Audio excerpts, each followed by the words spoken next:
Good evening. Welcome to the fall program of the 40th Annual Greater Lafayette Holocaust Remembrance Conference. I'm Sarah Powley. I am the chair of the Greater Lafayette Holocaust Remembrance Committee. On this date, December 9th, in 1948, following World War II, the United Nations approved the Convention on the Prevention and Punishment of Genocide. World War II was not the first time the world had seen genocide, and sadly, it has not been the last. Our speaker tonight, Jordan Stephen Sher, will discuss his recently published book, And Still We Rise, a story inspired by the experiences of survivors of the genocide in Bosnia in 1992. He will provide historical context for those atrocities. A former social worker and teacher, Jordan Stephen Sher is a member of the working group of Bosnia and Herzegovina and a member of the international expert team, Council Institute for the Research of Genocide in Canada. Following Mr. Sher's presentation, Nick Schenkel, director of the West Lafayette Public Library, will converse with our author. That conversation will be followed by a question and answer opportunity facilitated by Associate Professor Rebecca Klein-Pashova of the Department of History at Purdue University and the Program Director for the Human Rights Program at Purdue. Again, thank you for joining us. And now, Jordan Stephen Sher, speaking to us from his home in California. Thank you. First of all, I really want to thank the committee for inviting me here today. It is much appreciated and an honor, actually, to be doing this. I know this is your 40th anniversary of doing such conferences. So again, it's an honor to be here. Thank you. So the presentation I'm going to give really is to serve as backdrop for what happened during the genocide in Bosnia in the early 1990s, but also to provide universal lessons, which I think you can certainly draw some, conclusions for what happens when authoritarian governments and fascist regimes are present in a country. So I think you'll find some commonalities, certainly. So let me move forward. First of all, I want to point out on the map here what Bosnia and Herzegovina look like today. And please note there is Croatia to the north and Serbia to the east. And on the map for Bosnia and Herzegovina, please note Republika Srpska here, and that will come into prominent play later. And the Bosnia and Herzegovina is in Central Europe, just for a point of reference. Okay. The man pictured here is Slobodan Milosevic, who actually died in prison in 2006, awaiting further trial, I guess. He had been tried and was in prison, but conviction had not necessarily come about. But in this speech in 1989, he's commemorating the 600th anniversary of the Battle of Kosovo. And this is at a monument called Gazimestan. And the speech at the monument, there were approximately 1 million, mostly ethnic Serbs, attending. And in the speech, he said, like in the battle, we will defend Christian Europe against encroaching Muslim Turks. He calls for a unified Serb nation with Serbs of all republics in Yugoslavia, and at the time there were 6 republics in Yugoslavia. And he makes reference to the, quote, possibility of armed battles for the future of Serbia's national development. Now, this sets the tone for demonization of non-Serbs in Yugoslavia, especially Bosniaks, and Bosniaks are Bosnian Muslims, and this will become a key element of his nationalist propaganda campaign. He continues to spur ultranationalism in Serbia within all republics, and this becomes an us versus them proposition. Again, we've seen that in many other places in the world and our country. In 1991, there was a referendum for independence in Croatia and Slovenia. So they were splitting from Yugoslavia. And Milosevic, who was president of Serbia at the time, but really, in a sense, president of Yugoslavia, had his military invade Slovenia and Croatia. Slovenia, the military stayed for about 10 days. That's all. But they remained in Croatia for a few years. Okay. And then at this time in 1991, late 1991, the JNA, which is Yugoslav People's Army, is secretly supplying weapons to a Bosnian Serb army that is forming. Let me step back to the Battle of Kosovo, and why is this a significant event for nationalist Serbs? The Serbian kingdom was defeated as a part of the expansion of the Ottoman Empire, and the Ottomans assumed control of Serbia. Remember, the Ottoman Empire was spreading Islam throughout Asia Minor and parts of Europe. The Serbian army leader, a man named Prince Lazar, was killed in the battle, and the Orthodox Christian Church of Serbia interpreted this almost like a Last Supper, where Serbia's Prince Lazar was seen as having sacrificed himself to preserve Serbia in heaven as the bulwark of Christianity. Now, the battle becomes mythological and going forward, and it's embedded in the national consciousness of Serbia. Milosevic himself was called a little Lazar because he was seen as willing to sacrifice himself, like Prince Lazar did, for the good of Serbia. Now let's move way forward to World War II. To begin with, the Ustasha was a fascist movement that began in Croatia in the 1920s. During World War II, however, they formed a government and aligned with the Axis powers, which is Germany and Italy. They committed genocide to create a purely Croatian state. Now, they were quite brutal, and I truly mean, if you do some research on the Ustasha, you will find out how brutal the death squads were. They had concentration camps, including one that was infamous, and upwards of 70,000 people killed in this concentration camp called Jasenovac. They murdered between 300,000 and 600,000 ethnic Serbs in the region, 30,000 Jews, and 29,000 Roma in Croatia and Bosnia and Herzegovina.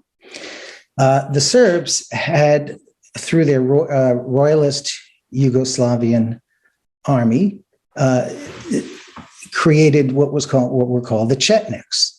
And the Chetniks also aligned with the Axis powers, but they were mostly focused on the partisans. And the partisans were communists and wanting to create a communist Yugoslav state. But the Chetniks also engaged in ethnic cleansing of Croats and Bosniaks in Bosnia and Croatia, and toward the goal of a greater Serbia. And they are said to have murdered upwards of 68,000 people, mostly Bosniaks. So now you have events such as the Battle of Kosovo, mass killings of Serbs in World War II, and the end of a push for greater Serbia following a defeat by the partisans after World War II. And by the way, it was kind of strange because Ustasha and Chetniks were supposed to be enemies, and yet the Ustasha were secretly supplying support to the Chetniks in their bid to cleanse the region of non-Serbs. In any event, so these events, following the defeat of the partisans, and these events are embedded deep within ultranationalist sense of victimhood and continue to push toward the creation of a greater Serbia. These seed the ultranationalist movement in the late 1980s and lead to the genocide, which in Bosnia, Herzegovina, which began in 1992. By the way, if you see BIH, that is for Bosnia and Herzegovina. Okay, let's move to communist Yugoslavia. Now, Yugoslavia had 6 republics in the one nation. Josip Broz Tito was the strongman who led Yugoslavia from 1945 to 1980. The country moved from communism to more of a socialist regime. And I've spoken to a number of people who said either their parents or they themselves living in Yugoslavia found it to be a relatively open society. And when I've spoken to survivors, they have said to me that there's sort of a nostalgic look at what Yugoslavia was and what it felt like to be there. Now, there was peaceful coexistence among all religions, and that was the norm. In fact, religion was quietly celebrated, because communism was at the foundation of the state. But intermarriage became more prevalent prior to the genocide. In fact, 18% of marriages were of mixed ethnicity and religion. So again, we see republics beginning to gain independence in the early 90s. At the same time, Serb ethno-nationalism, as you saw in the speech from 1989, but Serb ethno-nationalism is particularly on the rise. Now, I want to give you a sense of demographics before the genocide. So in 1991, there were 4.4 million people in Bosnia and Herzegovina. 43% were Bosniaks, 31% Orthodox Christian Serbs, and 70% Catholic Croats, and then 9% others. And that others is kind of important today because these are people who even today, the others, maybe people who just identify as Bosnians or Roma or Jews, actually today are not constitutionally, do not have the same rights as the 3 constituent groups. But this is what it looked like in terms of the census. Okay, so Bosnia and Herzegovina have a referendum for independence, and that passes. And in March 1st of 1992, they are an independent state or nation, and they separate from Yugoslavia as well, and it's recognized by the U.S. and others. Slobodan Milosevic, Radovan Karadzic, who was the political leader and one of the architects of the genocide, but he's political leader of the Bosnian Serbs, and Ratko Mladic, general of the Bosnian Serb army, lead an ethnic cleansing campaign to rid Bosnia of Bosniaks and Catholic Croats. Now, at the time, many Bosnian Serb neighbors, because they buy into this very heavy propaganda and rhetoric by Milosevic and Karadzic and others, start turning on their Bosniak neighbors in Bosnia. So the rhetoric and propaganda work. Primarily, Bosniaks are being seen as Muslim extremists and terrorists.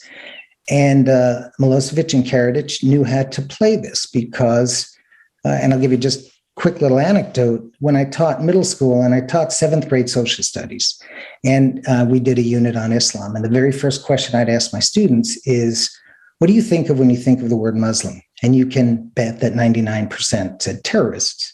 So this certainly, unfortunately, the stereotype was reinforced by the ultranationalists in Serbia and in Bosnian Serbs.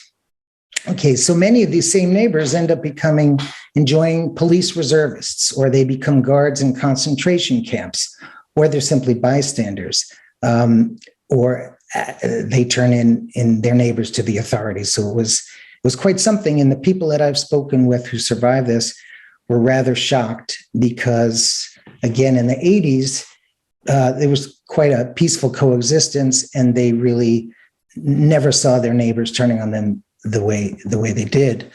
Now, on April 7th, Bosnian Serb army begins shelling in Sarajevo, the capital of Bosnia, and they invade towns in eastern Bosnia with large Bosniak populations. Now, I want to reference here Omorska, Karaturm, and Ternopilje. Prijedor is still a municipality in northwestern Bosnia. Today, it's part of Republika Srpska, and I'll talk a bit more about that in a bit. It is also the place that my book begins. And there were concentration camps set up in Prijedor.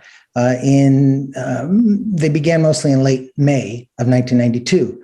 The three most notorious are Omorska, and this is a picture of Omorska.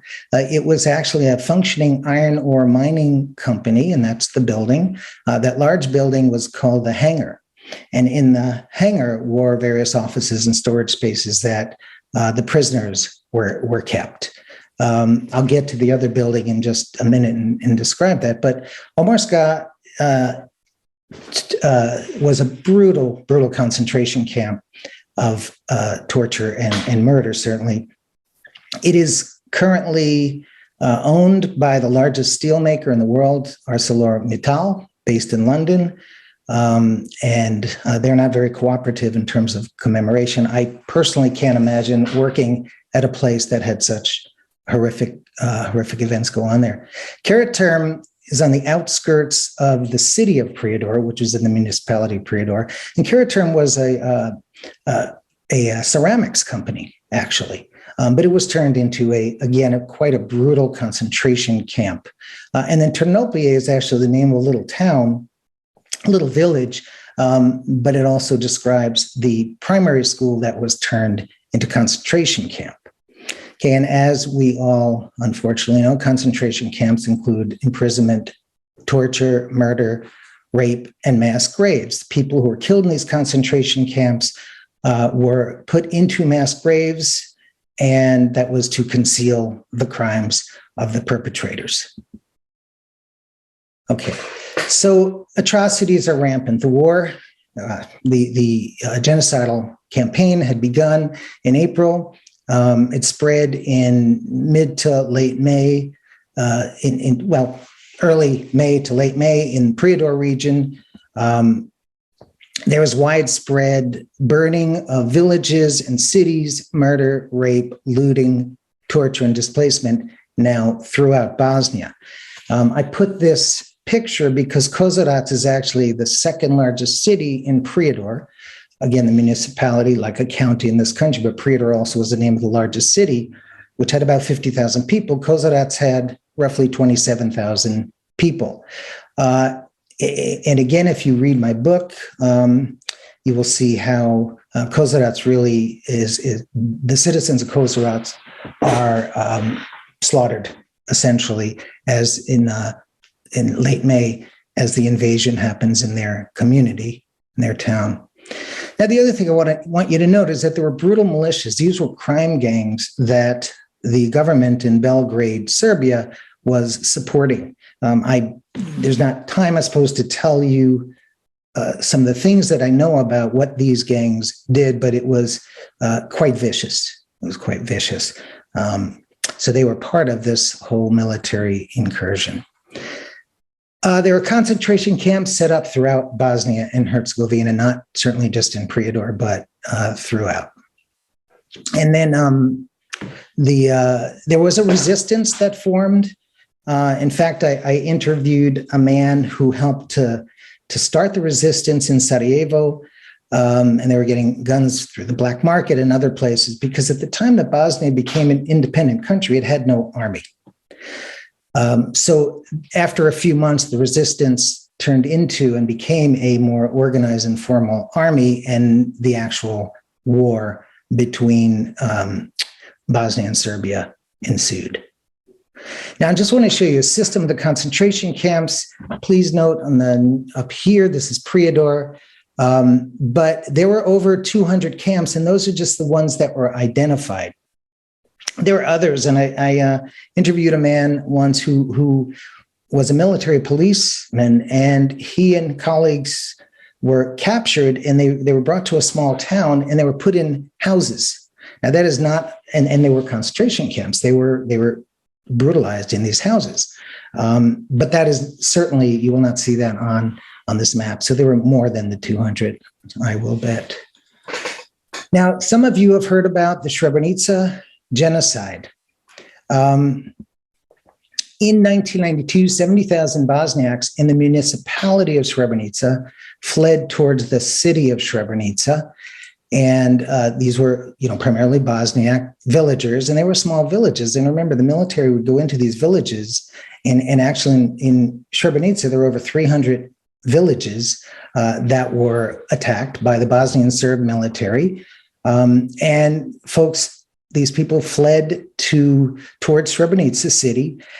And at the time, the Bosnian Serbs who lived in the city, and by the way, the city previously had 35,000 residents. So this is 70,000 people fleeing toward it or to it.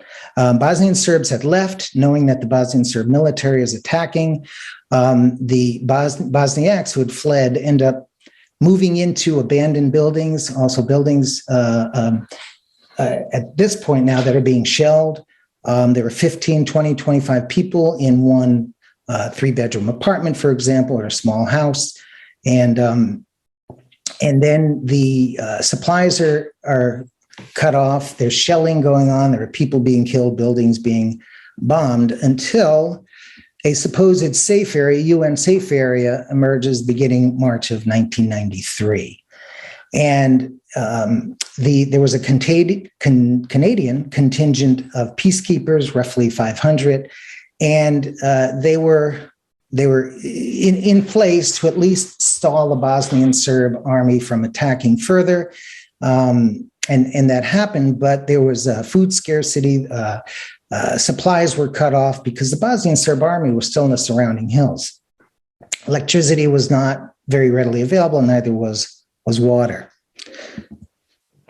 Here's where the genocide occurs. It was roughly July 6th. And those of you who saw Quo Vadis Aida, you have a sense of what happened. It was an excellent film. If you haven't seen it, you ought to, because it's a very, very accurate depiction of what happened leading up to the genocide in Srebrenica.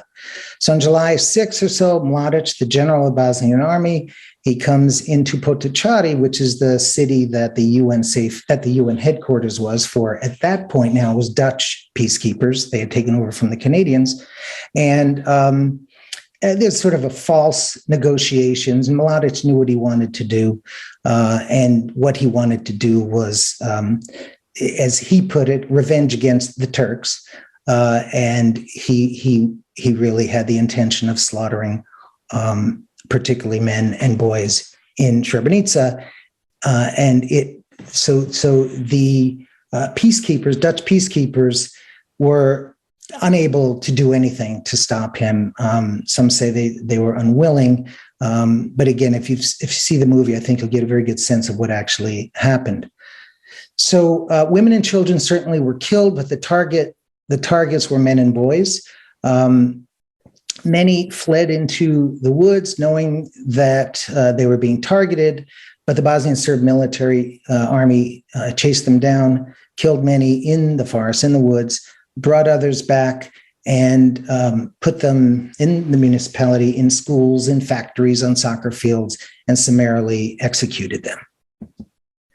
Now, the women and children at the time, Mladic had buses and trucks come in and take the women and children to a city called Tuzla, which was actually at the time in control of the Bosnian army, and it was about 60 miles from there. Then there were men and boys who did escape and did make it to Tuzla safely. I know personally men who did, but most did not make it. Okay, let's look at genocide and what the definition is, and I appreciate Sarah mentioning that early, that in 1948, the United Nations adopted its Convention on Genocide, whereby its definition includes various harmful acts with committed intent to destroy in whole or in part a national, ethnic, religious group as such. So, and the reason I bring that slide to you is that I believe that this was a genocidal campaign. It was not ethnic cleansing. Ethnic cleansing was actually termed by Milosevic. And the intent was there to eliminate Bosniaks in particular, but certainly Catholic Croats as well, who were in the minority in Bosnia, but Bosniaks. It's estimated that 25 to 35,000 Bosniaks were murdered, and these are civilians during the war. 1,875 Bosnian Croats, 7,480 Bosnian Serbs were killed. Bosniak men and boys particularly were targeted for murder, and there were 20,000 to 50,000 women and girls raped. This was a horrific tool of war. And again, I've spoken to people and know of people who, at least their family members, this happened to, and it's just, it's gruesome, of course. And over 1,000 religious sites were destroyed. This, to me, constitutes a genocide. Hundreds of thousands were displaced. 2 million Bosniaks are living in the Balkans, and 1 million settled and are living in and around the world. There are roughly 300,000 Bosniaks here in the States. Now, this is my friend Satko Mujagic, and this is a few years ago. Satko wrote the foreword for my book, and he was quite instrumental in helping me to understand what it was like to be in a concentration camp, because he himself spent 3 months in Omarska with his father, actually, and another 3+ months in another concentration camp called Manjača. Now, Satko's standing in front of the White House, as it was called, and the White House was the most notorious place for torture at the complex of Omarska. One knew if one was selected to, or anyone selected for torture in the White House, often never returned. Some certainly did, but it was a brutal, brutal place. Now, Satko he's quite an activist now, and he's part of a group that annually commemorates the closure of Omarska August 6th. But it's really ludicrous in a way, because it's in Omarska is in Prijedor, which is controlled now by Republika Srpska, which are Bosnian Serb political leaders, and I'll get into that in a bit more. But the ridiculous nature of this is that those who commemorate can spend about 4 hours at Omarska. They can put a small plaque in the window for those 4 hours. They release white balloons to commemorate all those that were killed at Omarska. And then the plaque is taken down, and there's really no other memorialization or commemoration for what happened in Omarska. Now, the Dayton Peace Accords did what they were to do, which is stop the war. Okay. And in fact, that anniversary is coming up in the next few days. However, it gave Bosnian Serbs Republika Srpska. And roughly, I'll show you a map in just a sec, but roughly 49% of the land is controlled by Bosnian Serbs in Republika Srpska. It did establish what was called the Office of the High Representative. And that's an office that oversees the Dayton Peace Accords, make sure that they're followed. But this really was, well, let me get to this. It set up Dayton set up an unmanageable tripartite central government. And today there's very poor economy and corruption. So unfortunately, what Dayton did was it was not a formula for uniting a fractured nation. Bosnia and Herzegovina consists of 3 constituent peoples, and I mentioned those again: Bosniaks, Croats, and Serbs. 2 entities, the Federation of Bosnia and Herzegovina and Republika Srpska, in one state, but there's no shared vision of the present or future. And there's quite a bit of tension today, and I'll get into that in just a moment. And the region's quite divided. The existence of RS, as it's called, Republika Srpska, RS itself continues the genocidal war by political means with the aim of achieving ethnic homogeneity. So Dayton, in a sense, legitimized the success of the genocide by rewarding the aggressors with an entity. Now, here's a map. You can see the pink represents land of the entity of Republika Srpska, and the blue is a federation of Bosnia and Herzegovina. Now, the ICTY, Criminal Tribunal, was the first crime court created by the UN since Nuremberg and the Tokyo tribunals. And it gave victims a platform to speak of the horrors, and it held the architects of the genocide accountable. But still, there are many criminals that roam free. So in a sense, the non-architects, prison guards, police, militias, I mean, certainly some were held accountable, but there are many that roam free, and particularly in Republika Srpska. So where there are still Bosniaks who returned, they, for example, might be, and I've read stories and talked to folks there, you might be sipping coffee at a cafe, and you could look across, and the prison guard who tortured you is also sipping coffee and reading a newspaper. So you can imagine how disturbing that is for survivors. The only crime that the ICTY deemed a genocide was Srebrenica. The others were crimes against humanity and other war crimes, or being part of a joint criminal enterprise. But other than Srebrenica, there are no other crimes deemed genocide.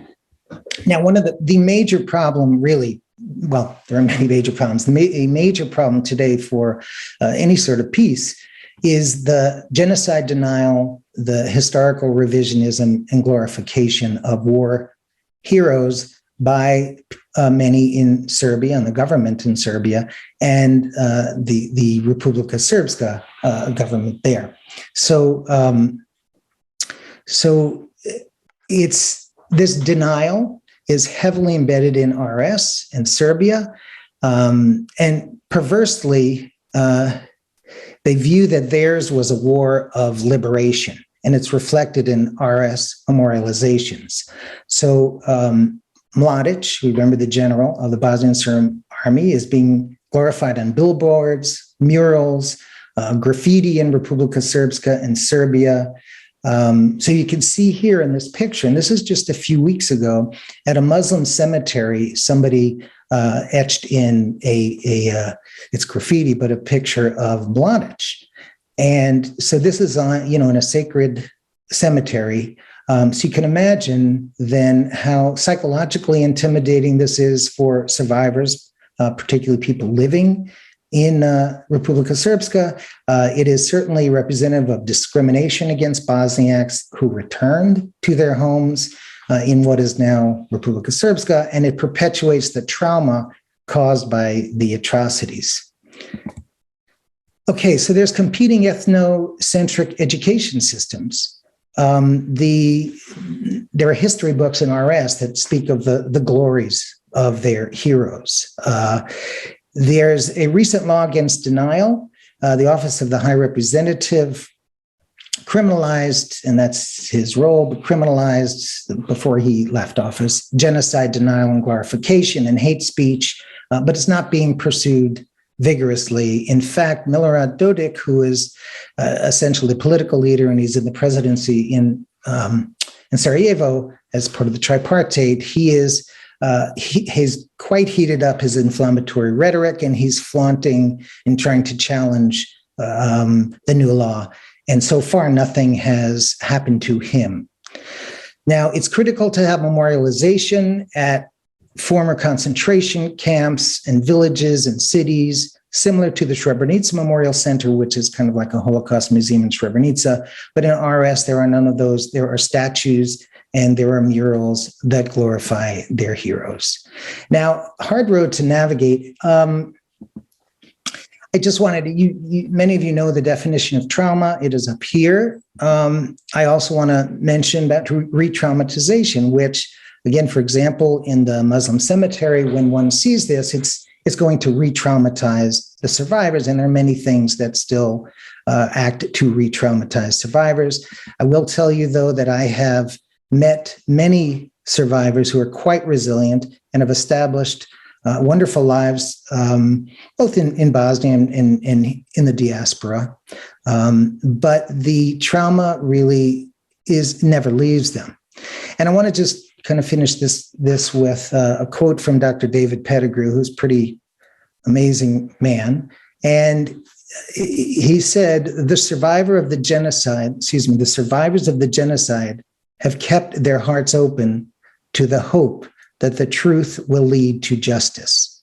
The question is, finally, whether the international community will honor that hope. Because right now that is not it is not being seen that there is a very significant crisis once again in Bosnia for the people who live there. And we can get into more of that if you have questions.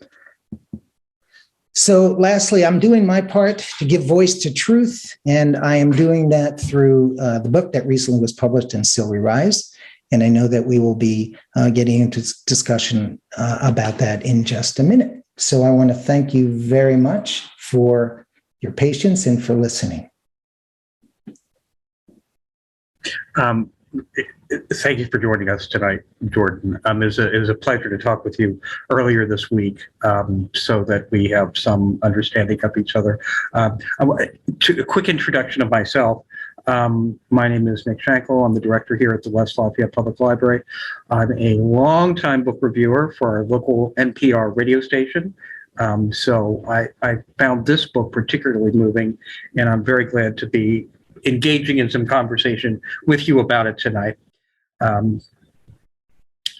I gotta say, and I say this in my review, I found Still We Rise a book I couldn't put down once I got into the story.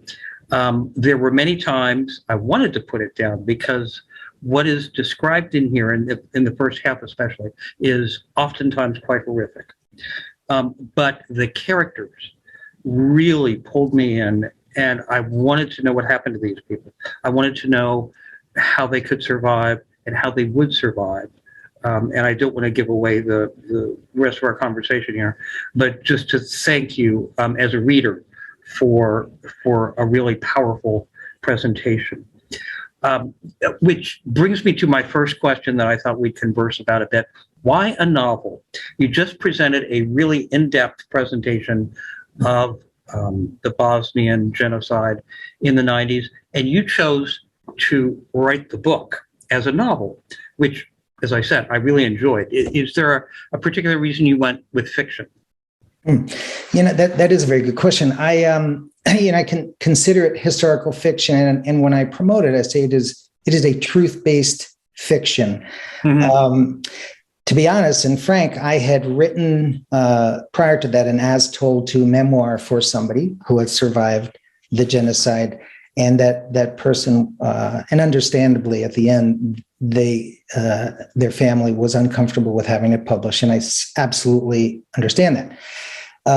So I decided to write a novel saying, well, I'll have more control over this. However, Satko Mujagic, who I introduced you to, is a very exacting man. And we had numerous Zoom calls. He lives in Brussels. And he held my feet to the fire. So whereas I thought writing a novel would give me more freedom, actually it didn't. But I think because of Satko, it was as close to truth-based as possible. So that it's probably a simple answer, I suppose. And a good one, because, as I said, these characters really grab you and tug you in and pull you into the story, which makes it a book that it's hard to put down. Let's talk about the characters a little bit. You focus on one family in particular. Two families come into here quite a bit, and there's one family in particular that you focus on, and you focus on these folks who are not political leaders, they're not industrial titans, they're not military people, they're pretty much everyday people, I think it's fair to say, and which gives them a certain resonance, I think, that perhaps they wouldn't have if they were in some kind of social hierarchy that would cause you to wonder what was going on. What brought you to these particular people, the two families that you spend your time on? What I learned, and I did extensive research, reading, watching documentaries, reading some of the ICTY proceedings, news articles, personal narratives. And what I found fascinating is that here in the West, that genocide, that war was being seen or depicted as long-standing ethnic tensions, and they're at it again. This is the norm for them, and it really wasn't. It was not. As I mentioned, people coexisted quite peacefully. It was the nationalistic rhetoric of Milosevic and Karadzic and others that turned it into the genocide. But when and I think hearing that there are ethnic tensions, it's easy to turn away and say, well, here they go again. Mm-hmm. But these were normal, everyday, we can relate to people. Mm-hmm. Elvire runs he's an entrepreneur and he has his own import-export business. His brother, Tariq, is a police officer. Mm-hmm. At the beginning, we see Amir, who's the 15-year-old son of Elvire and Hira, racing home after a soccer match, and he's so proud of himself, and his younger brother, idolizes him. This could easily happen here in America. You could see this family in America. And I think I know I wanted to just normalize their lives. And yet, as you see pretty much in chapter 3 and on, their lives are anything but normal. Yes. And the first 2 chapters are deceptive. And I don't mean that in a negative way, because you do set this kind of middle-class Bosnian families, everyday experiences, stuff that we would do. They're out on a picnic at one point by the lake. I mean, it's beautifully done, because it's so shocking then when we go into the concentration camps where they are. Kudos to, as a reader, thank you for really making, I don't know how you did it, that first part where the shelling starts in the city and they run down to their basement, that just really sang out to me as a real experience. It seemed something, unfortunately, that could happen pretty much anywhere. One thing that I was struck by, and I felt a little guilty about being struck by this, but the title that you give the book allowed me to talk about it, I think, and that is the resiliency of these folks, and almost the optimism by the time we come to the end of the book. The book is titled "And Still We Rise," which I presume is a deliberate choice on your part of making this not a negative book, even though there are a lot of horrible things that happen to these folks during the course of their existence in the book. What can you tell us about that resilience? And is optimism going too far? It's interesting. I'll take you back to, I work with the art designer of Atmosphere Press, the company that published the book. And we came to an agreement, and I agreed to the cover, as you showed. But the flowers were wilted, the flowers in the front of the book. I don't know if you can show that. Back up again. And my wife and I and others in my family, my daughter and son, they say, those you've talked of the many people I've spoken with who speak of hope, regardless. Hope was always present.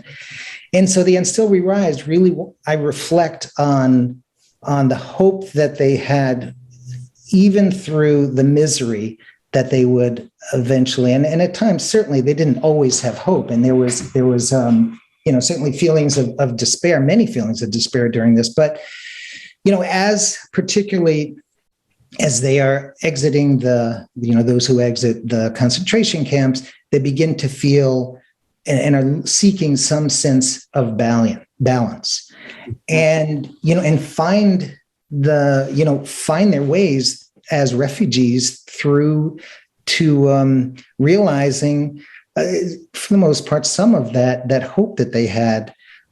They can never turn back. They want to go back to Bosnia. They miss Bosnia, but they know that they really can't return.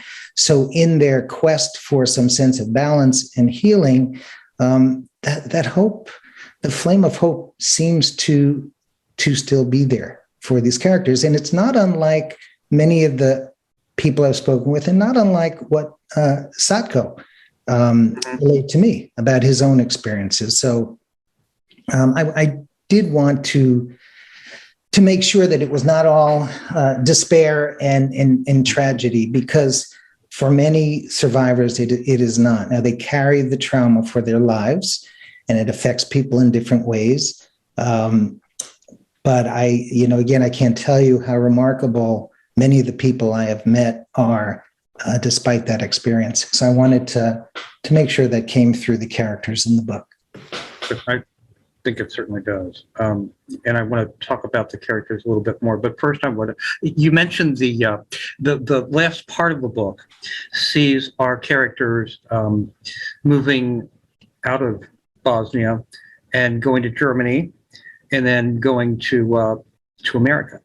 Mm-hmm. And I wondered if you could tell us a little bit about that journey that the folks that you spoke about in your presentation, where the diaspora did end up.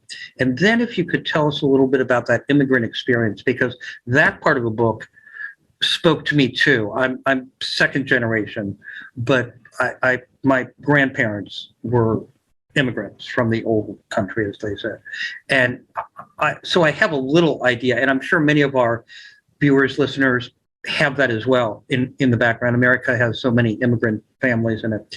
And these folks are truly emigrating from a horrible experience, coming to America, coming to Germany, and trying to start new lives. And you I think, do a great job of beginning to explain how that process works. Mm-hmm.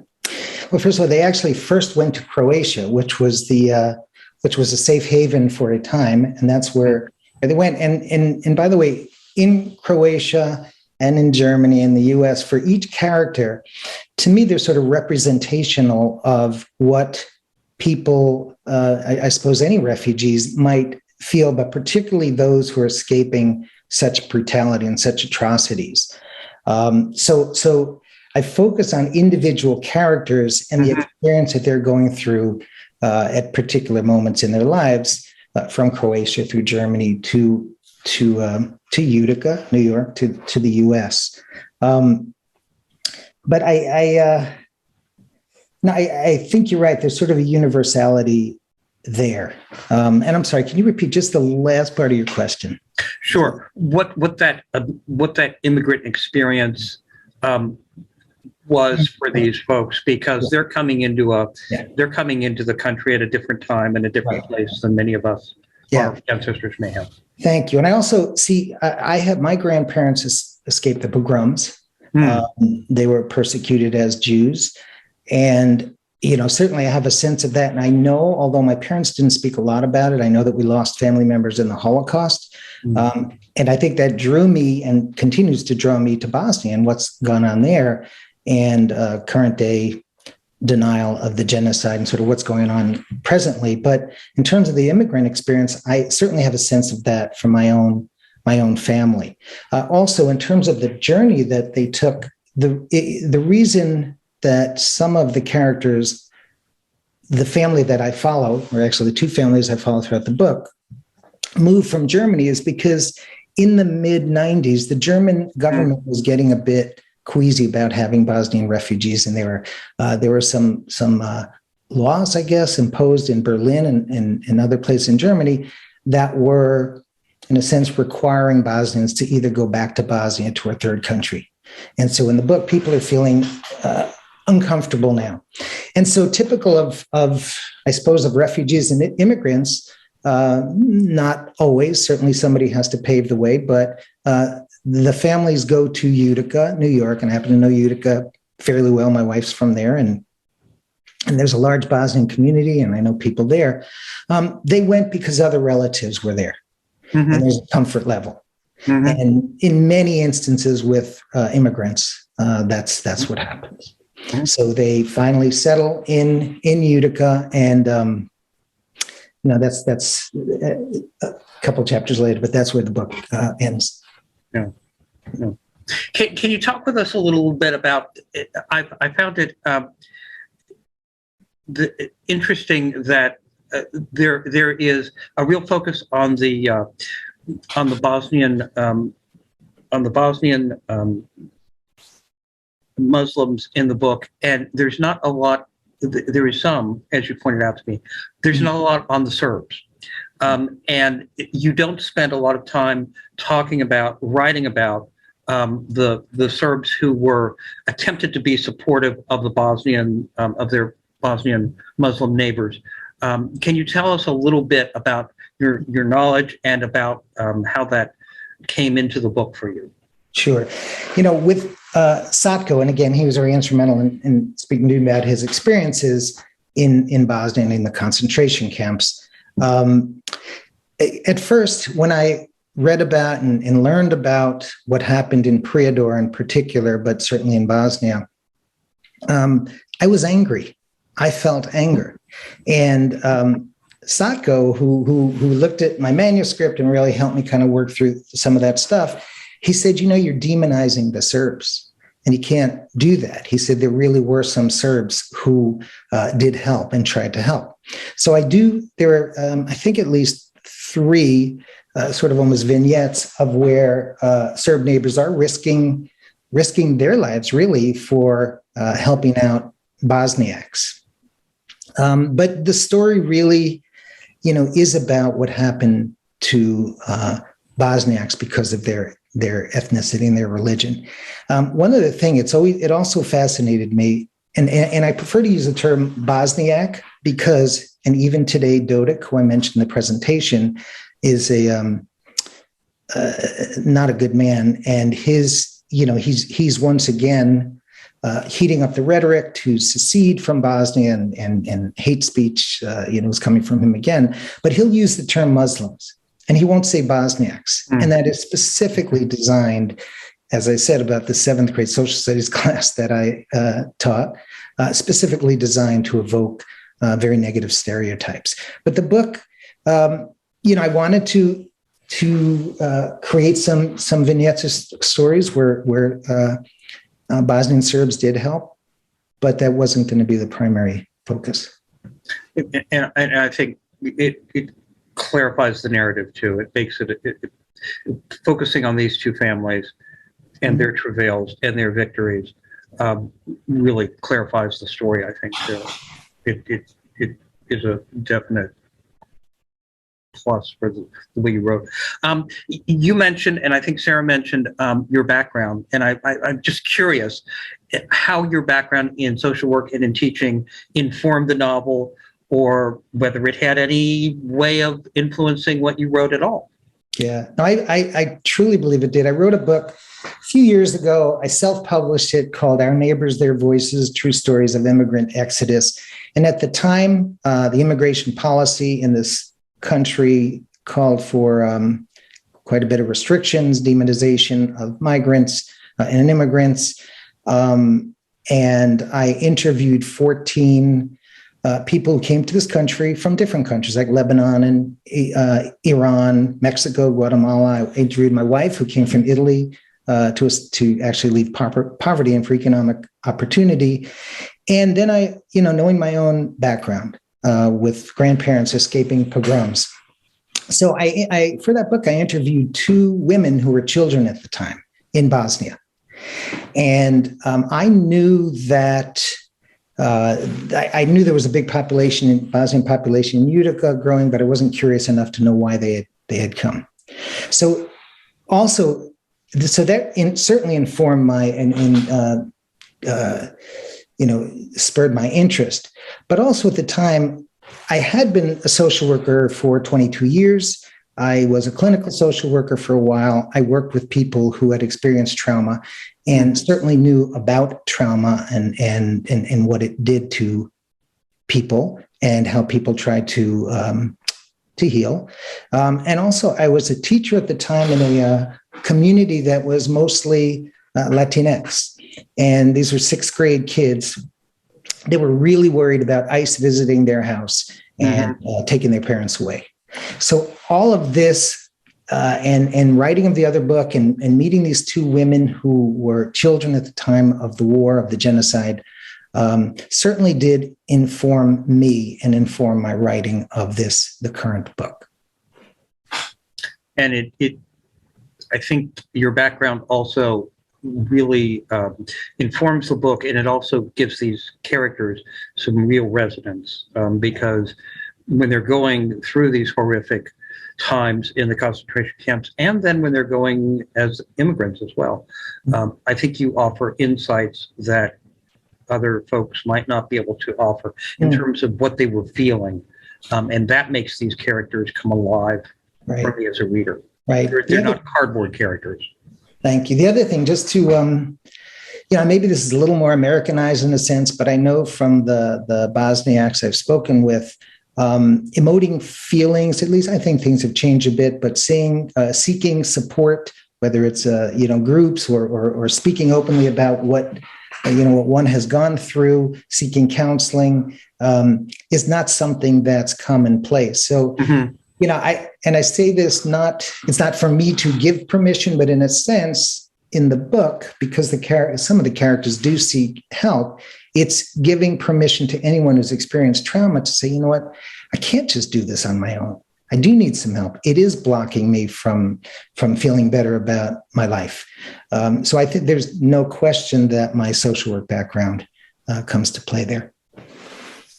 That's cool. I'll wrap up with this question and leave it nice and open-ended. You can go where you wish with it. The book takes us into the Bosnian world before, the first couple of chapters, as you noted, then really delves deeply into the horrific conditions that these folks survived in the concentration camps during the genocide, and then into the immigrant experience when things are still dicey, but at least it's a little more, they can see hope more clearly in front of them. If you were going to write the book again, would you change the way you present the story to us? Would you change this, not so much changing the story, but would you change the arc of the story? Or are you really happy with the way you have presented it? I hope if you haven't read the book, and I know you have, if folks have not read the book, I truly encourage you to do so. It's a powerful and very moving story. And knowing that, would you write it differently if you had the opportunity? It's a question I have not thought of. I would have to think about that. I mean, at this point, I'd say no. I mean, the way it developed and how it's come out really speaks to what I wanted to present to the reading public. Many people know nothing about Bosnia, know very little about the genocide or the war, certainly don't know much about Bosnian culture. I didn't. I have learned so much in this journey, and the journey continues for me. As Sarah mentioned, I'm now part of particularly the working group for Bosnia and Herzegovina, because advocacy and activism is needed because of the current situation in Bosnia is actually as close to violence again as it had been in the early 90s. So it's sort of a journey that continues for me. Your original question, though, at this point, no, I wouldn't change the book. I think it presents a pretty clear picture of what it was like and what it's like for people going forward. Yeah, and in the end, I as a reader, I totally agree. It's about resilience. It's about making their way through a world that they had no idea, totally unknown to them.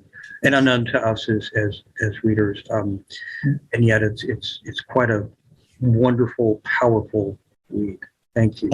Thank you, Nick. You're welcome. I'm going to, if you haven't read it, check it out at your local bookstore, online bookstore. Go to your library. Please go to your library. Ask them, make sure they have it. because this book needs to be around and needs to be around for a long time. I'm going to hand over to question and answer with Rebecca, and if you would like to take the mic, and let's find out what folks are curious about. Thank you. Thank you, Nick, and thank you, Jordan, for this lively conversation.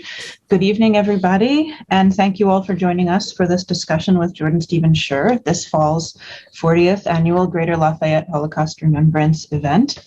My name is Rebecca Klein-Peshova, and I'll be moderating the question and answer portion of the program. It's an honor to be here and take part in the program. So I'm talking from my office on Purdue campus, and I just want to reiterate that we're talking today on a day, December 9th, that we can think about when the UN ratified the Convention of Genocide, which entered into force in January 51. In addition to that, we're aware that tomorrow is December 10th, and it's Human Rights Day. And it's a day when we reflect on ways to hold close human dignity and human rights protections. And so we've gotten a lot of very interesting questions here, and they're more or less in two kinds of clusters, a kind of cluster of questions that deal with historical events and a cluster of questions that deal with the book. And so I'll ask you, where would you like to start? Do you want to start with the historical events, or do you want to start with the book itself?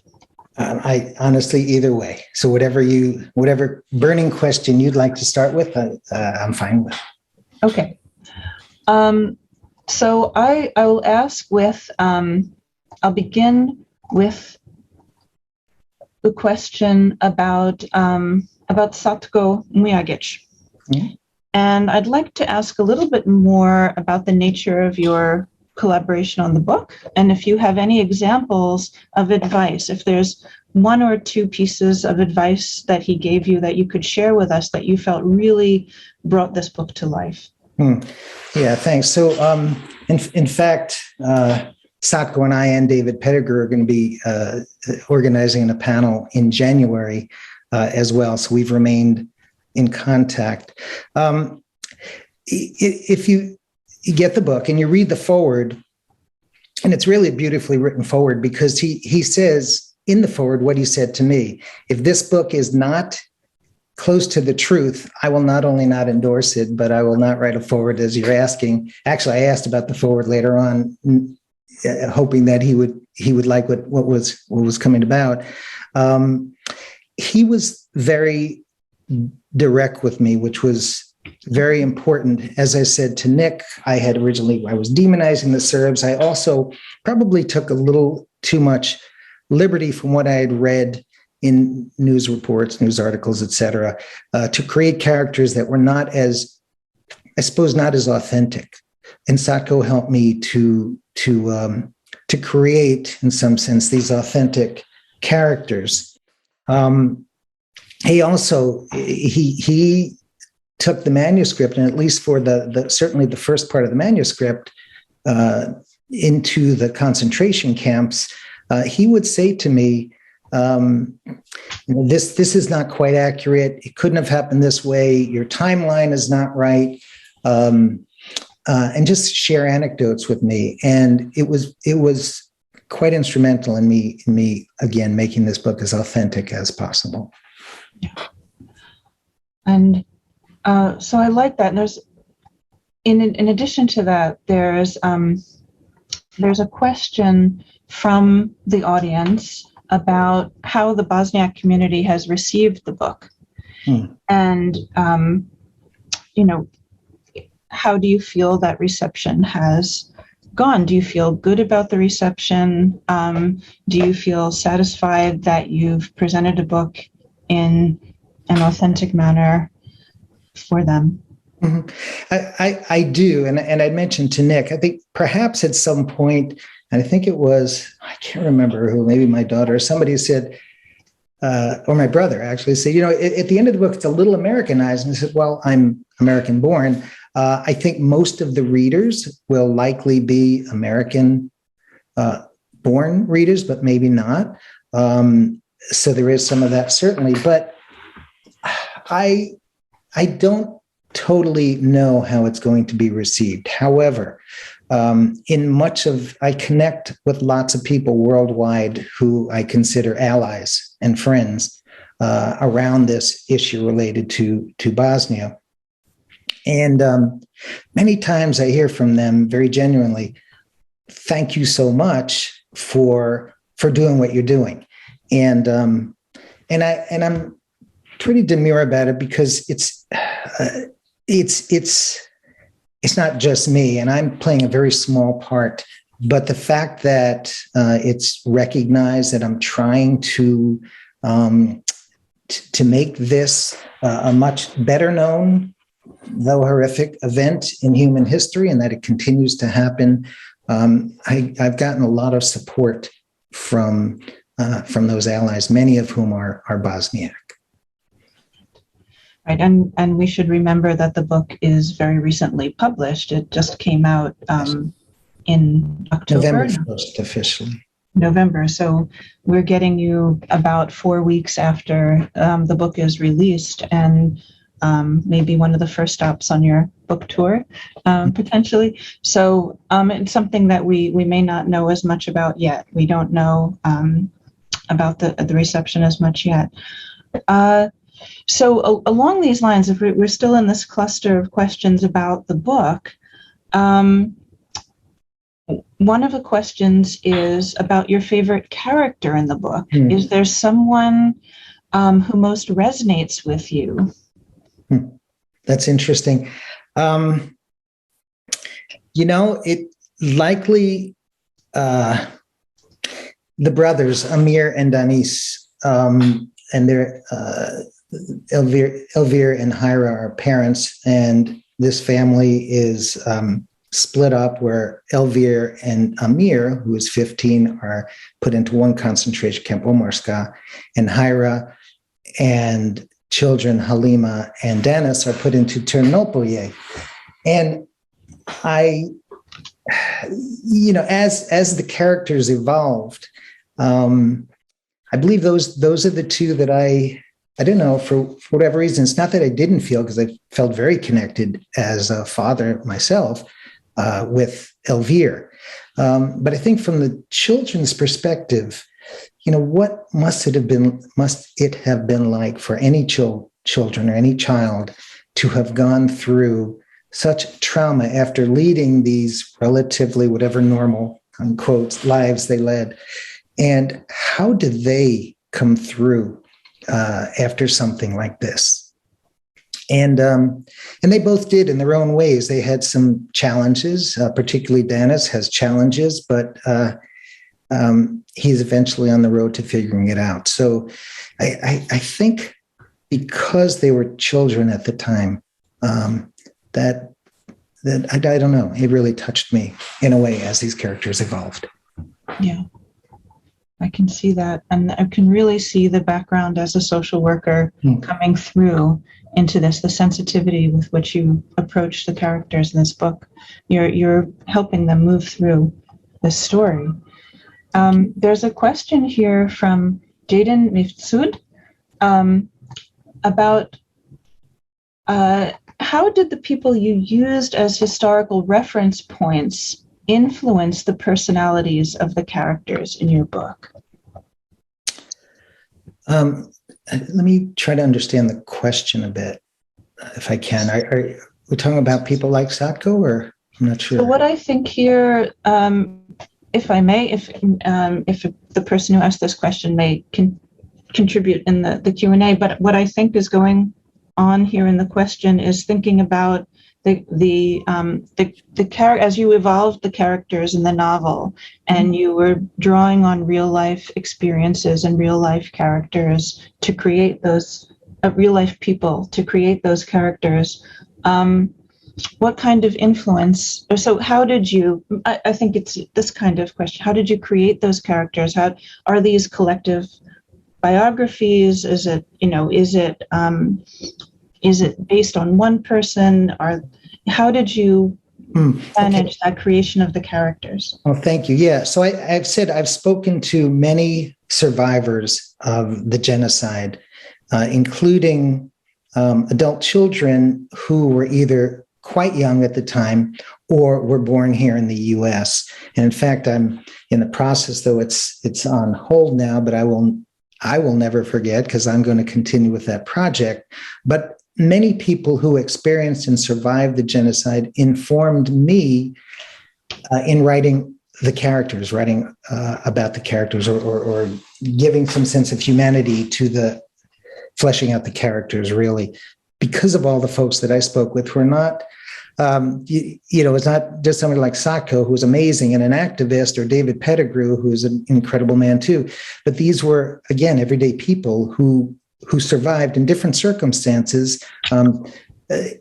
One man I mentioned earlier was in a concentration camp, shared his experiences. I talked to one of the women that I talked to in Utica. She and her family were from a place called Donja Vakuf, and they had to escape to Croatia eventually, and then the family were accepted as refugees in Pakistan, which is very different. And it also, because the experience of being Muslim in Pakistan is quite different than the experience of being a Bosniak, she was able to share with me the cultural differences that they experience, even in terms of food and dress and language. So just all of these types of things came to play, I think. Thank you. And all right, I'll ask you this question too. As we're talking about the book and the influence of personal experiences, I wonder what were you doing at this time when these events were happening historically? And this will also act as a kind of transition question to the historical cluster of questions, because I know for myself that I had been at the time that these atrocities were happening not so far away. I was an exchange student in Budapest. And we were aware that something was happening, but it was almost a completely different sort of situation, not very far away. The early 90s had a completely different feel, just a bit further north of this, the excitement and euphoria and expectation moving into a new era. But still, people were constantly thinking of what was happening a few hundred kilometers away. And I wonder where you were at this time and how you first learned about the situation. Well, I mentioned Utica, New York, where my wife's family immigrated to in the early 60s. And so we've been together a long time. We're still together. We very fortunate. And so we would go back to visit Utica. I lived in Albany, New York for a while, and then in the 90s, mid 80s, moved to San Diego. We'd visit Utica for Pina, that's my wife, for Pina's family, to get together. In the mid to late 90s and early 2000s, Bosnians were moving into Utica. And I would hear from family, maybe a bit stereotypical, but they'd say these are very hardworking people. They're fixing up the neighborhoods. They're fixing up houses. They're good neighbors. And I had just vaguely heard of what was going on in the early 90s. But I got to be honest, I was not curious enough to know why are they leaving and coming to Utica or other. I wasn't even necessarily aware that they were going to other places in the country. Quite honestly, it was not until I met those two women for my other book that I became curious. And once I learned about what happened, I was like, holy expletive. I can't believe I did not know, or for whatever reasons, not really take a great interest. And I think part of it too, Bosnians coming as refugees really wanted to assimilate, and I think wanted to leave behind their horrific experiences. So it just wasn't, I don't think, particularly talked about or well known. Certainly has been since then. And so that really is it. Thank you. Last semester in the spring, I taught the comparative genocide course, and there was a student whose family had immigrated to the U.S.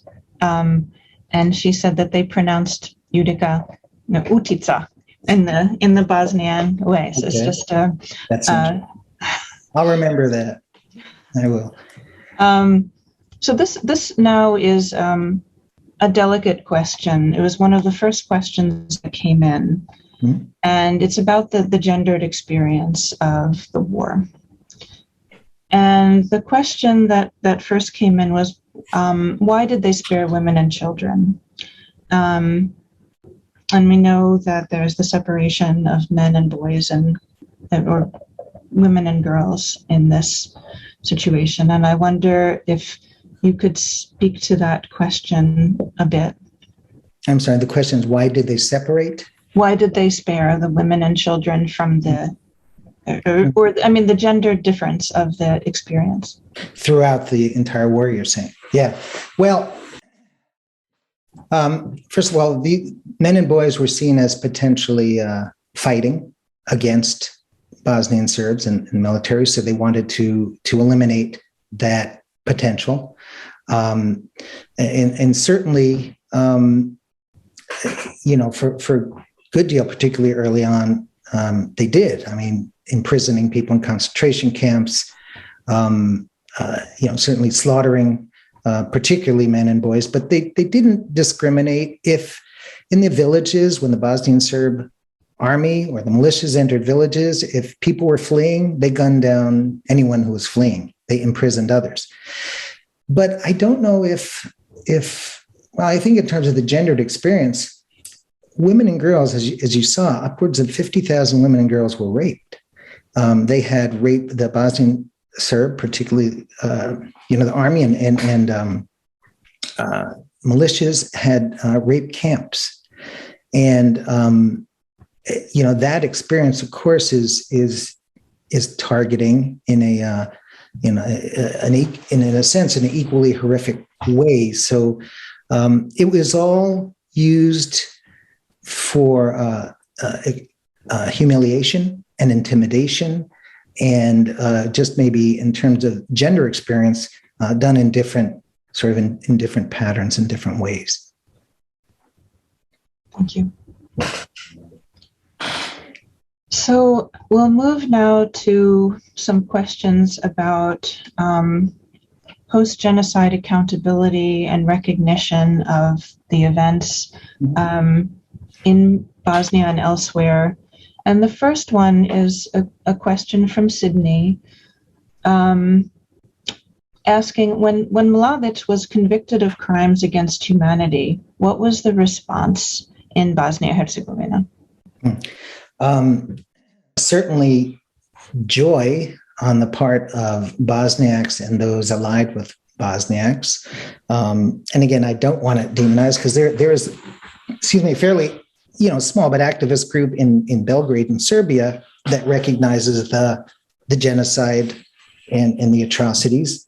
But as I said earlier in the presentation, the glorification of Mladic and giving the aggressors Republika Srpska certainly reinforced, in a sense, that what they did was necessary for their own survival. And victimhood comes into play. There's continues to be sort of this us and them, this victimhood. There is, to this day, and I mentioned Milorad Dodik and others who continue to deny the genocide. Even today, again, at soccer matches with involving Serbia, there are chants of Mladic's greatness. So there continues to be a tremendous division amongst how people react. And I suppose if you're brought up, for example, in Serbia or Republika Srpska, and your history books say that Mladic and others were heroes, then that's what you know. So it continues to be quite an issue for many of us who really are, in support of justice happening and reconciliation.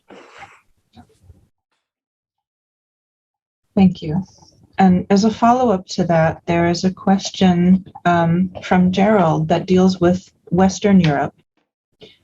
And the question reads, Could you speak about Western Europe's relationship to what occurred? On the one hand, the modern EU was coming into being with the Treaty of Maastricht in 1992 and the celebration of open borders. The borders were just opening at that time. Yet these atrocities were occurring in the shadows of these newly inscribed transnational boundaries. For example, how did the EU handle refugees? You mentioned the complex immigration policies in Germany in particular. Mm-hmm. And again, I'm not a historian, but I can tell you from what I know from what I've read and speaking with people, the EU and the West, the US as well, didn't want to get involved. And again, sort of pawn this off as longstanding ethnic conflict. And so it gave them justification for not intervening, including, other than Joe Biden when he was senator, including a U.S., sort of sponsored embargo of arms and weapons going to Bosniaks, and meanwhile they were being slaughtered.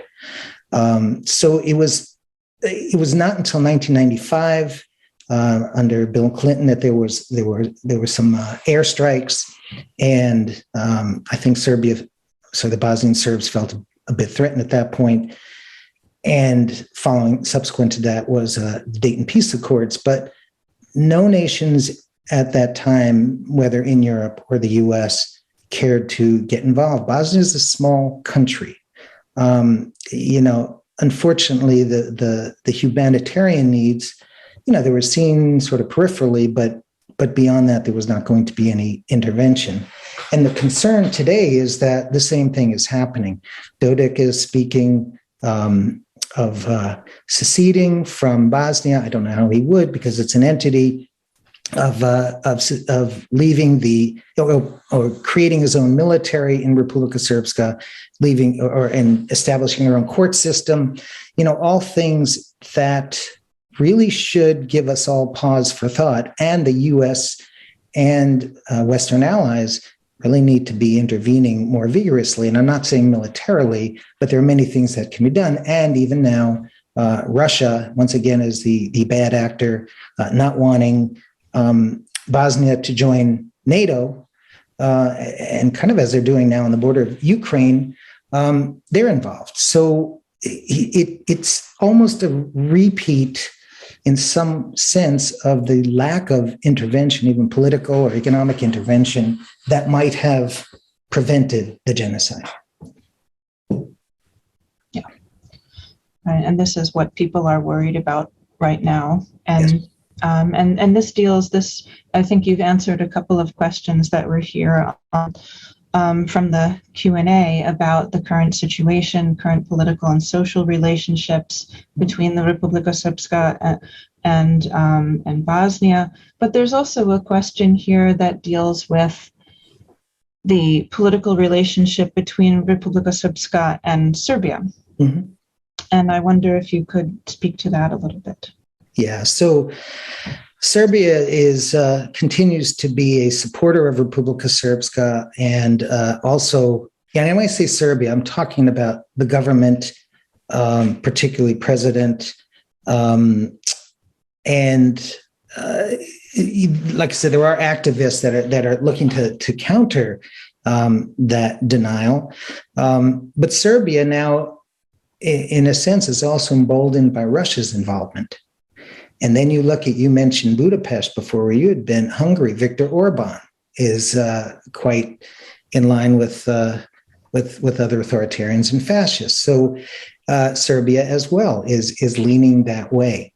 So they're really all in sort of working in some sense in concert with Republika Srpska. So that emboldens Republika Srpska to continue on the path that it's on now. It's a mess, is how we want to say it. It's a mess. And unfortunately, and I know those of you who follow this, authoritarianism and fascism is on the rise. And, there's this democracy summit coming up, I guess today and tomorrow. Don't know what's going to come. Unfortunately, Bosnia was not invited, and I'm not totally sure why but there really is, as we see going on in the world, is quite a concern for a rise in fascism. Rise in authoritarian styles of governance, right? For sure. So I'll move into another question here that deals with commemoration and memory issues. You had mentioned earlier this odd sort of commemoration at Omarska, but this prompted other questions about memory issues. How can we remember this event? There's an anonymous attendee who was wondering how can non-Bosniaks help? What is a good way that you feel to commemorate these events productively, meaningfully? And there's a connection to this with a question by Amar Seta about your book.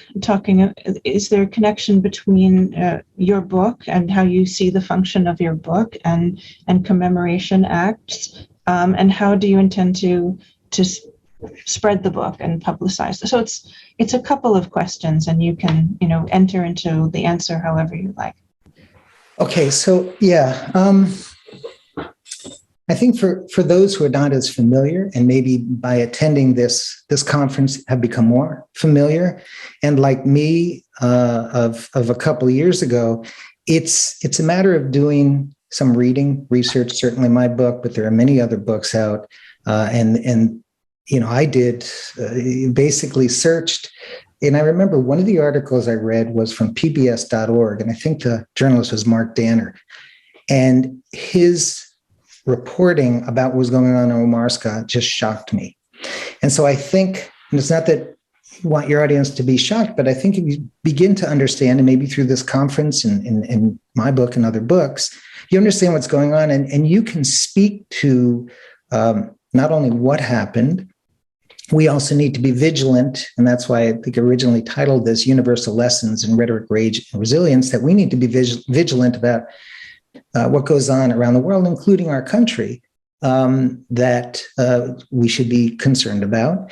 And I think by understanding maybe what happened in Bosnia, you can understand sort of the pattern or the playbook around the world.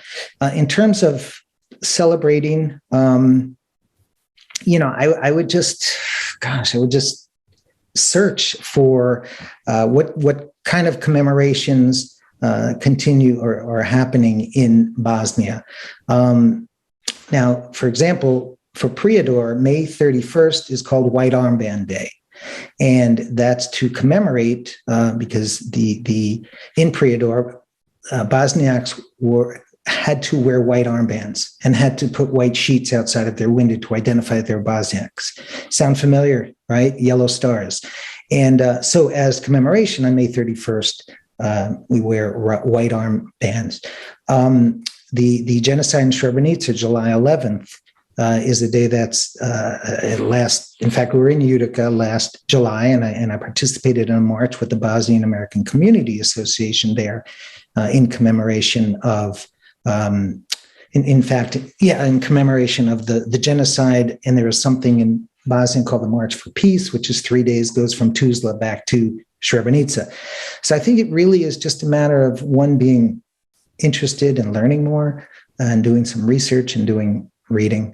And then in terms of promoting my book, I mean, this is certainly a great way. I'm on January 9th is actually, I'm going to be hopefully presenting with Dr. Pettigrew and Satko on a panel.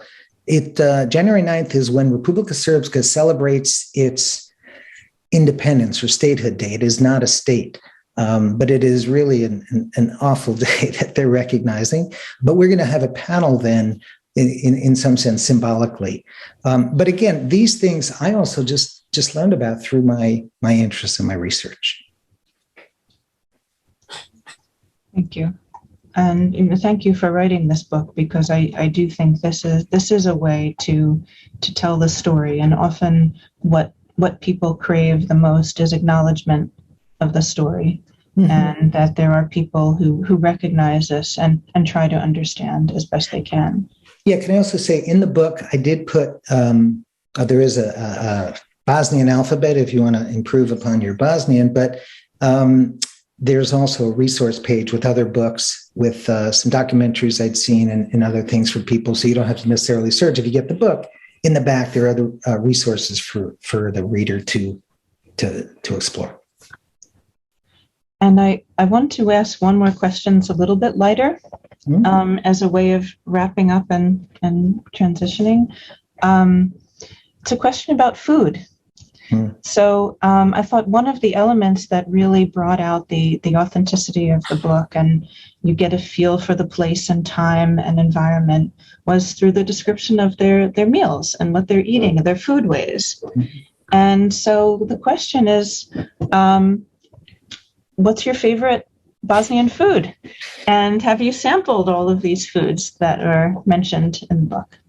Well, I will tell you, I have to be honest. I have not had Bosnian food. I can't say that. I had some. Well, here's what happened. Last July, I was in Utica, and I was visiting with my friend Dina, who I told you was from Donja Vakuf, and her family had escaped to Pakistan. Anyway, she and I had talked about this beforehand. She took me to a Bosnian cafe called Yummylicious. So here's some free publicity for Yummylicious Cafe. But I had Bosnian coffee, which I'd always heard is amazing. And in fact, it was. And then I had some other lunch food. I think it was, might have been something like moussaka, but something like that. But I will tell you too, I absolutely will be going to Bosnia. I have not been, but I will be going there. But because of the pandemic, I've not been able to in the summer. Typically we go to Italy to visit my wife's family and beforehand go somewhere. Well, I will go to Bosnia and then I will partake in some very real, official, delicious Bosnian food. Actually, one more thing. I did present in San Jose a couple of years ago. It was almost like a Bosnian wedding, but I presented on immigration policy and they did serve Bosnian food. I can't tell you what it was or what I ate. It was pretty good. But I'll know more as I travel through my journey. Thank you. And I have one comment here. It's not a question. It's from Marissa Safahic. It's not a question. She says, I want to thank you. As a child of Bosnian immigrants, it is nice to see others become aware and concerned about the atrocities that have happened in our country, considering that many people that I personally know have no idea about our history. I look forward to reading your book. Thank you, Marissa. Appreciate it. And so we've had a good half an hour of conversation here, and I'd like to wrap up with many thanks to you, Jordan, for sharing your time and talking about your book with us. It means a great deal to all of us here, the students, educators, members of the community, the planning committee, and to me. And thank all of you for your questions and comments. Those of you who've contributed, who've participated in this event, thank you all for coming. And I'm now going to turn the floor back over to Sarah Powley. But before I do, please allow me to extend special thanks to her for her tireless efforts in bringing about this event and so many meaningful events over the years. So thank you, Sarah. Thank you, Rebecca. And thank you, Jordan. And thank you, Nick. Oh, your questions were wonderfully evocative, provocative, and the questions and the discussion and the answers were so thoughtful. You remind us, Jordan, that we must be vigilant. The Holocaust did not end genocide. And I appreciate, too, the resilience that is depicted in the story, because that's so important. Without the hope, there is no future. So thank you very much. I want to thank the audience for joining us tonight and remind you that Mr. Sher's book, And Still We Rise, is available at the West Lafayette Public Library, and it can be ordered online or from your favorite bookseller. Thank you to our sponsors in the community and at Purdue University, and to the individual donors who made this program possible. I'd also like to thank the committee members, especially Joe Sykos and Stacy Callahan for their work behind the scenes, and the several members of the committee who helped this evening with the questions with Rebecca. So thank you all very much for attending the 40th annual Greater Lafayette Holocaust Remembrance Conference, and have a good evening.